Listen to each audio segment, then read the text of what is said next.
I'm living in that 21st century, doing something mean to it. Do it better than anybody you ever seen. Do it. Screams from the haters, got a nice ring to it. I guess every superhero need his theme music. No one man should have all that power. The clock's ticking, I just count the hours. Stop tripping, I'm tripping off the power. Bonjour à tous, c'est Shai pour une toute nouvelle vidéo et on se retrouve aujourd'hui pour la présentation de la tant attendue mise à jour 4.3. J'ai obtenu les quelques news venant directement des serveurs coréens en prenant en compte que certaines parcelles de la mise à jour ne parviennent pas jusqu'à nos serveurs pour des raisons de farm. Il est donc possible que l'événement lié à cette mise à jour n'apparaisse pas chez nous, tout comme le dernier event de récolte qui avait été annoncé. Ensemble aujourd'hui nous allons parler d'un nouveau mode nommé le mode Warfare, suivi d'un nouveau revolver, de nouvelles submachine guns ainsi que de nouvelles faces. Sans oublier bien évidemment l'arme en liaison directe avec la nouvelle saison, la turette MK2. Et pour finir, nous parlerons, comme je vous l'expliquais il y a quelques secondes, du potentiel événement accompagnant ce nouveau patch. Mais avant de commencer, je voudrais vous parler d'un youtubeur extrêmement sympa, qui a eu la gentillesse de m'inviter sur son live pour m'interviewer. Il s'appelle Gilos et c'est durant une partie sur Colosseum qu'il a pu me poser des questions pour en apprendre un peu plus sur moi, sur ma propre personne, ce que je pense de S4, ainsi que mes projets futurs pour la chaîne. Je vous invite à aller voir et à dire ce que vous en pensez, le lien est dans la description. Nous allons commencer ce nouveau patch 4.3 par le plus court, soit les armes et items. Voilà venir le nouveau revolver, le Sakura Revo, et les nouveaux DHA, les Sakura SMG. Je pense pour ce qui est des armes que nous pouvons les mettre dans la catégorie de la Counter Sword à couleur rosâtre, pour ne pas les définir comme plutôt efféminées. Ces deux armes seront disponibles dans une seule et même capsule, et cela en GC.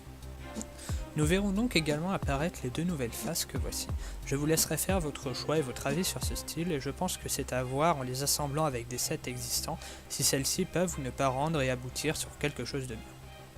Parlons maintenant de la tourette MK2 dont vous avez pu tous avoir un aperçu dans le trailer de la nouvelle saison, un skin qui est d'ailleurs extrêmement bien adapté à la saison. La tourette sera disponible à la table de craft après avoir démantelé quelques-uns de vos FP pour la modique somme de 18 gear 1, 16 gear 2, 20 gear 3, 6 gear 4, 1 gear 5 et un sel ou un corps suivant les stats voulus. Je tiens à préciser pour les demandeurs de Lucifer et de Spydagger Assassins qu'ils vont disparaître dès lors de l'apparition de ce patch. Je vous conseille donc de vous les procurer dans les prochaines semaines. Cette tourette qui je trouve s'allie extrêmement bien au nouveau set qui apparaîtra normalement avec la map Biolab, nouveau set que voici, set très mécanique mais toujours assez coloré pour faire plaisir aux yeux. Venons-en à la source même du patch, le mode Warfare. Le mode Warfare pour les connaisseurs est comparable à un mode tel que le BR et le Captain. Ce mode se déroule sous forme de route. Le principe est simple, détruire, exterminer et atomiser l'arène ennemie. Chaque équipe aura 3 tourelles, respectivement une tourelle principale nommée Queen et 2 tourelles secondaires nommées Bishop. Bien évidemment, celle la plus au centre et également la plus imposante est la Queen. Une fois qu'une des deux Queen ou tourelles principales si vous préférez est exterminée, alors le round se finit, et l'équipe ayant détruit la Queen adverse remporte un round. La partie se joue en autant de rounds que le master de la room en a. Mais à quoi donc vont servir les 2 tourelles secondaires ou bishop? C'est simple, lorsque vous détruisez une bishop ennemie, votre tourelle principale ou queen récupérera de la vie. Venons-en à la HUD ou l'interface graphique pour les non-connaisseurs. Les 2 barres se présentant en haut de l'écran représentent respectivement les points de vie des queens. La verte, celle de votre équipe, et la rouge, celle de l'équipe ennemie. Mais attention, tout n'est pas gagné, puisque, comme vous le voyez, les tourelles ne sont pas passives, mais se défendent à tir de sniper ou à coups au corps à corps.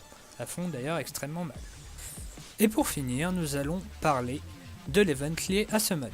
Il s'agit d'une machine à sous à proprement parler, car il va falloir accumuler des points en partie pour ensuite pouvoir les rejouer directement dans cette machine à sous infernale. Donc comme vous le voyez, il y a possibilité d'obtenir des sels, des corps, des gears de niveau 3, 4 et 5, des coupons et pour finir, ce qui tombera sûrement le plus souvent, des peines. Voilà, ce sera tout pour ce nouveau patch 4.3 de S4 League. En espérant vous avoir informé comme il le fallait, j'espère que la chaîne ira de l'avant comme ça a été très fortement le cas durant cette dernière semaine de reprise, en prévoyant de faire des tournois avec des lots à la clé bien évidemment, dès lors que nous serons assez nombreux sur la chaîne. N'oubliez pas d'aller voir l'interview en compagnie de Gilos, en vous souhaitant une bonne fin de semaine et n'hésitez pas à partager tout ça avec vos amis, c'est important. Merci à tous, c'était Shai.